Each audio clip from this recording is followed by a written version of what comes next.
Ayan o. Salamat, Lods. Oh, guys, walang anuman. Ayan. Walang anuman. Hanggat kaya natin tumulong na maparami kayo ng kaibigan, gagawin natin. Oo. Kaya kapag nagla-live na si Kuya Kenjay, pumasok na po kayo sa live ko. Kapag nakikita nyo na po nagbiblink yan, pasok na. Mag-send na kayo ng attendance o heart me. Be my top 4 gifter na. Kung kaya nating isupport yung mission ni Kuya Kenjay, proceed nyo na. Para po, bigla kayong dumami kaibigan. Oo. Kasi guys, ipapaliwanag ko kapag nandun na kayo sa live ko. Marami kasing benefits kapag po nasa live ko kayo. Nadami na viewers ninyo, nadami kaibigan ninyo. Okay? Basta makinig lang po kayo mabuti doon sa aking live. Okay?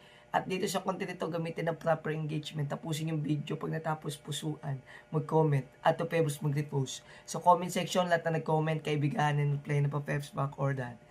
Panigurado sa bugkaga na notification nyo. Kaya naman mga kasama, halina kayo. Thank you so much mga